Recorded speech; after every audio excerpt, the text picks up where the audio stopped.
Hello dear friends, আশা করি সকলে ভালো আছেন। আমি মোটামুটি ভালো আছি, কেননা স্বয়ংসম্পূর্ণ ভালো থাকতে পারি না। এটার প্রথম কারণ হলো এই যে সারাদিন কাজ করতে হয়, আর এই ব্যস্ততার মাঝে আসলে কাউকেই সময় দিতে পারি না, ফেসবুকেও তেমনভাবে আসতে পারি না।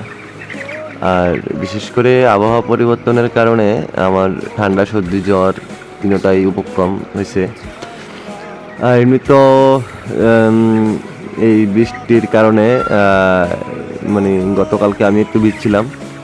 গতকালকেও বৃষ্টিতে ভিজছি, আজকেও বৃষ্টিতে মোটামুটি ভিজা হয়েছে কোনো না কোনোভাবে। তো যে কারণে আসলে ঠান্ডার মানে কমতেছে না, এটাই। আর আসলে ভিডিও তেমনভাবে আগের মতো বানাতে পারি না, অনেক কাজের প্রেশার দেখতেই পাচ্ছেন। যে আমার মুরগিগুলো আগে একটা শেডে ছিল বাচ্চা থাকতে, তো এখন একটু এগুলা বড় হওয়ার সাথে সাথে জায়গার ঘনত্ব বাইরে গেছে, তো যে কারণে আমি 50% মুরগি আরেকটা শেডে ট্রান্সফার করছি। তো এটা হলো আমার প্রথম শেডটা, আমি যেটার ভিতরে আগে মানে প্রথম অবস্থায় বাচ্চা থাকতে রাখছিলাম। এটা হলো প্রথম শেড। এই এখান থেকেই 50% মুরগি একটু আগে যে ভিডিও মানে যে শেডটা দেখছেন ওই শেডটার মধ্যে 50% মুরগি নিয়ে গেছি। আর এখানে বলে রাখি আমার টোটাল মুরগি আছে 1520 পিস। আর 20 পিসের মধ্যে প্রায় 12 পিস মারা গেছে, মানে 1508 পিস এখন মুরগি আছে। আর দেখতে পাচ্ছেন এই অটো ড্রিঙ্কারগুলা আগে একটাতে সেটিং করা ছিল, এখন দুইটাতে সেটিং করতে হয়েছে আমার একাই।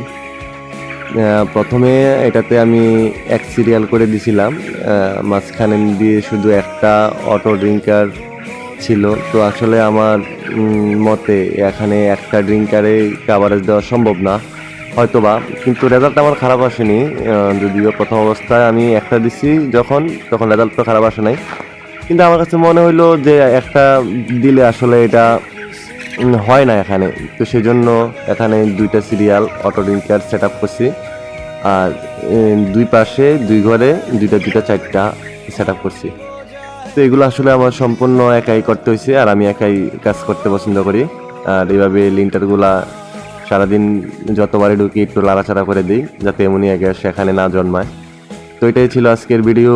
বন্ধুরা সকলে ভালো থাকবেন আর আমার জন্য আশীর্বাদ করবেন, আমি যাতে তাড়াতাড়ি সুস্থ হয়ে যাই। Bye bye, tata.